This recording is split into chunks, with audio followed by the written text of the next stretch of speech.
Hello everyone, and welcome to another mini Sky Tonight. So I had a viewer present to me something interesting that they saw on Good Morning America, and they were curious of what my thoughts were. And after doing some research, I came across something that was really interesting and somewhat disturbing in my opinion. And this is what I'm talking about. There was an article in the New York Post that talked about the new trend of parents raising their kids by their astrological signs, and how this is such a big thing for proper parenting and how to best interact with your kids. And it kind of struck a nerve with me because the idea of astrology. So let's kind of dive into some of the history behind astrology, why it's considered a pseudoscience, and why you may not want to follow this trend. So let's dive into it. So, what is astrology? Astrology is basically your sun sign. Basically, the sun, as it's going through its path through the sky over the course of the year, follows a path known as the ecliptic line. And that ecliptic line crosses several different constellations.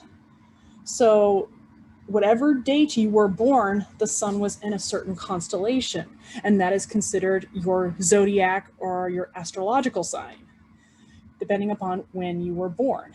And the study of astrology, as it is today, is the position of the celestial objects at the moment of your birth and how they can be used to determine your personality, your traits, your temperament, and so forth. Basically, it's like how it determines you. Well, in a way, it kind of makes sense, but in another, it doesn't. So, how does it fit historically? Let's look at the history of it and how it became such a big thing even to this day. So the history of astrology is basically everybody, ever since the dawn of creation, has looked up to the stars for inspiration. Whether it's basically putting tales of death, danger, endless love in the stars, and allowing people to have their own imaginations, their own stories. And it was astrology that was basically the first version of astronomy. Astrology comes from the Greek word astrologia, which means study of the stars. So it was basically the first astronomy in a way. But then it started to take on a new light, especially during the Babylonian times, where they believed that the gods and goddesses lived up in the heavens, and how the stars portrayed certain events meant certain things would happen in your life because that's how the gods portrayed it.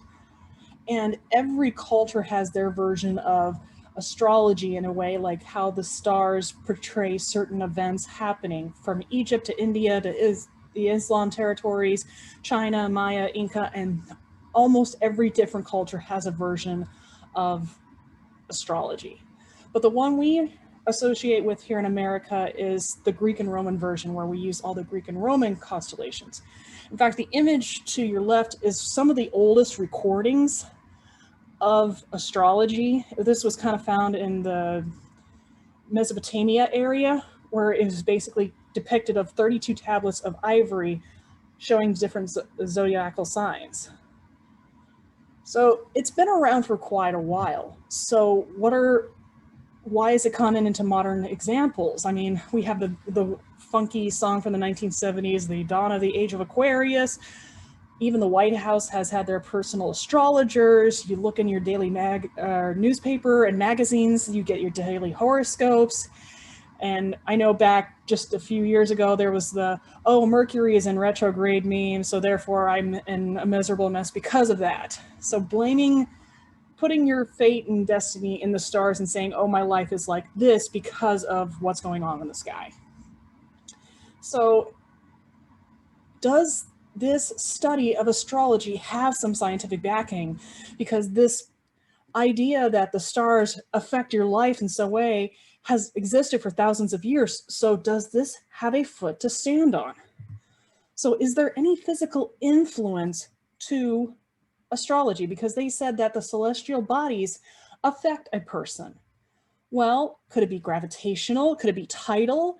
could be some form of that nature to where those different forces add a little bit of an effect to a person's life, and that little bit could affect their lives. Well, let's crunch the numbers. So Earth, I use an example of like a healthy 5-foot person that's roughly about 132 pounds, a average person, give or take. And for the average person that's roughly about 132 pounds, the Earth exerts 132 pounds of force on that person. Okay, so the Earth does play a bit of effect. But the tidal forces, so tidal forces is basically the force that is exerted between the two bodies. The tidal forces between you and the Earth is very minimal. And for a friend that's 1 foot away, about the same weight and height, the gravitational force between the two of you is exceptionally marginal, like 10 to the -9th. What I mean by -9th, I mean like 0.980 zeros and then the number 6. So 9 decimal places beyond 0. So that means it's very, very, very, very, very, very tiny influence. And as you look at all these different other celestial bodies like the sun, Jupiter, Mars, and everything, they even have less tidal force and less gravitational pull than, say, for example, your own pillow. The pillow that's on your bed that you lay your head on at night has more gravitational influence on you than the other celestial bodies. So it cannot necessarily be a physical thing. But we also have the problem of precession, because the sky changes over the course of thousands of years. Now, keep in mind, astrology has been around for thousands of years. So we're talking ancient Babylonian times. Well, precession is the process to where the Earth's pole wobbles over the course of thousands of years. So that means the positions of the planets and moon and sun will change over the course of thousands of years, as well as how the sky looks. So with that into an idea, NASA was able to do some calculations and they realized the astrological dates have changed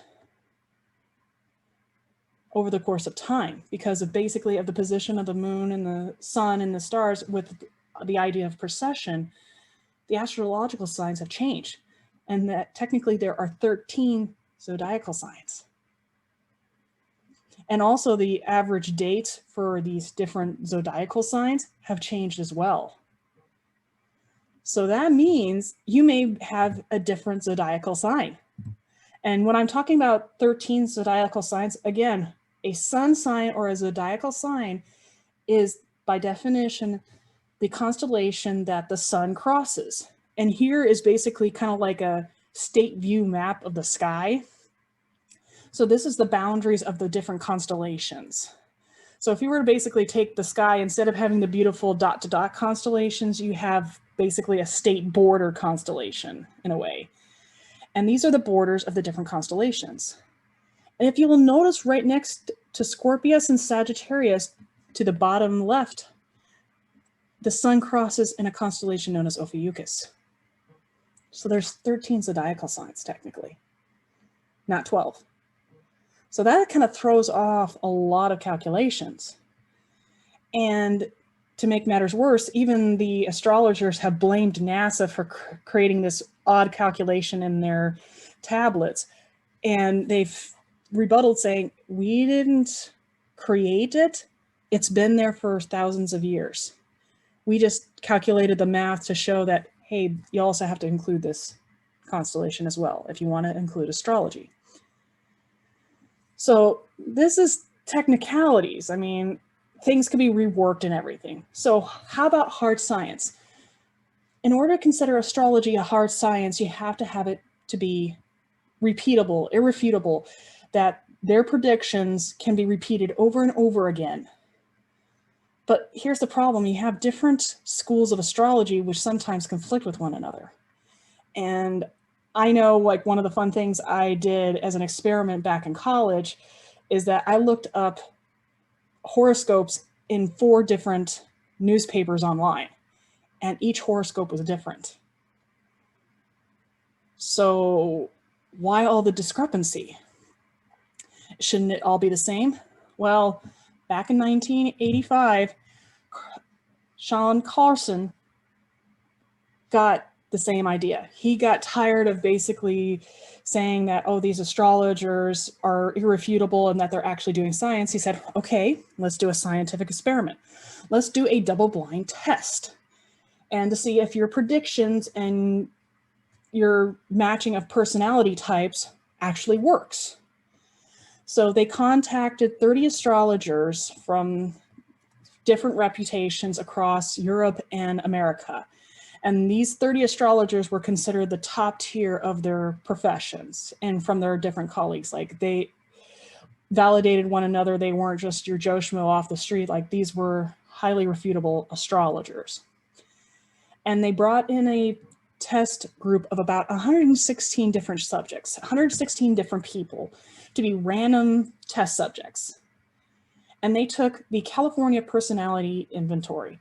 Basically, it's a series of several hundred questions to where they describe themselves in a personality type, whether they lean more masculine, more feminine, whether they're more dominant or docile, and so on. So basically, it's a very good descriptive of the person given the time. And so they took these 116 subjects and said, okay, let's do a double-blind test. We'll have the subjects try to guess, and we'll also have the astrologers try to guess.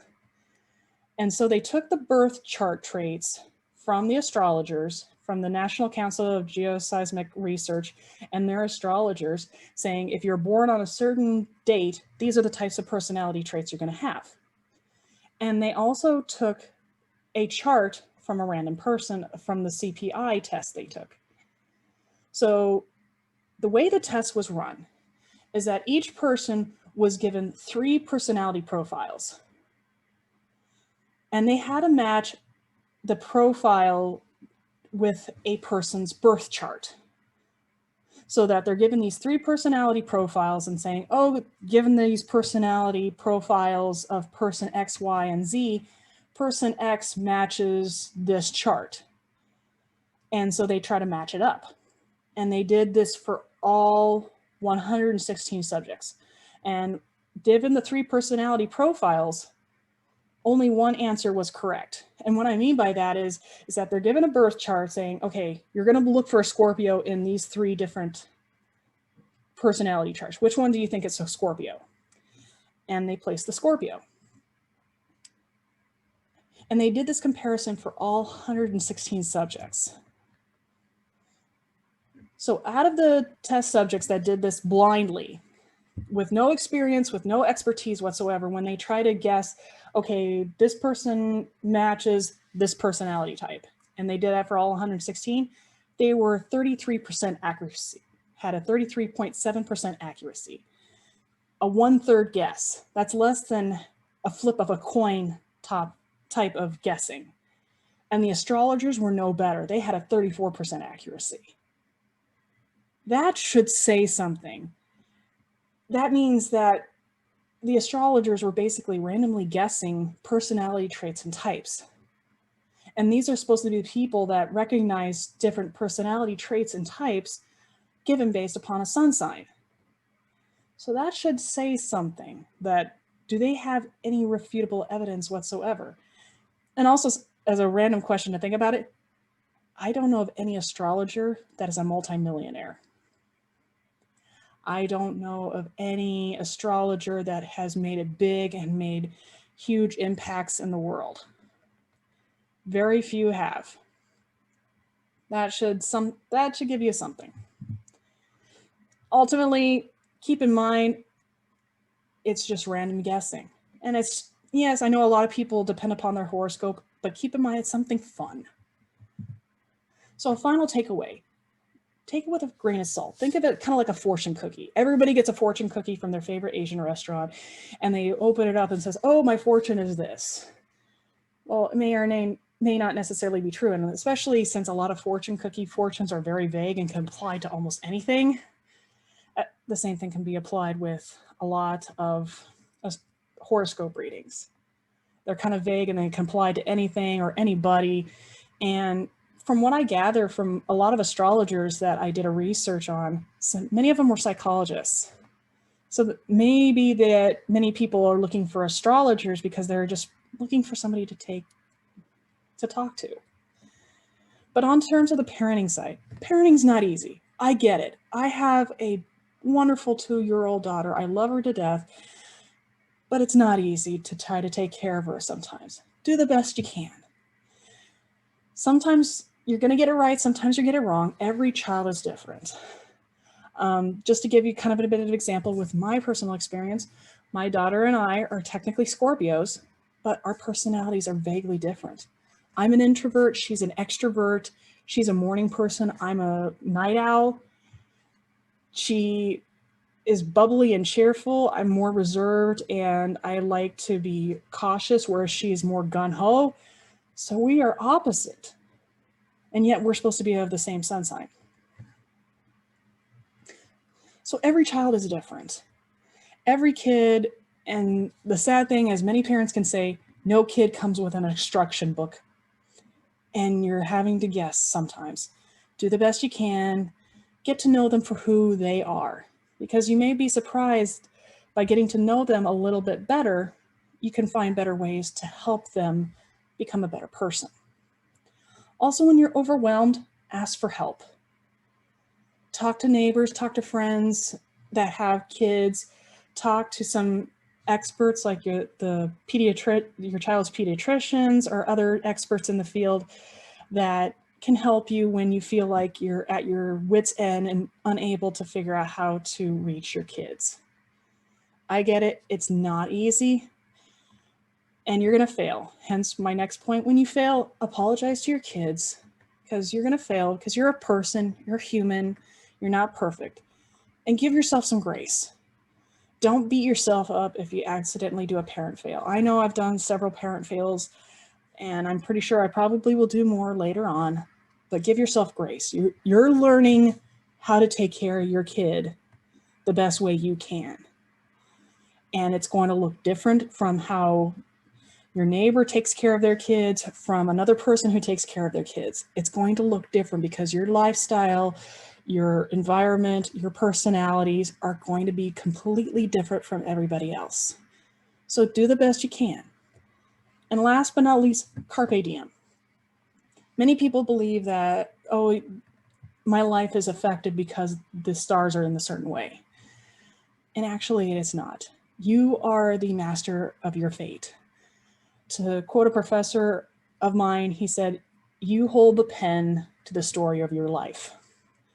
You can sign it off to make it something not worth even glancing at, or you can take the pen and make it an epic that everybody wants to read.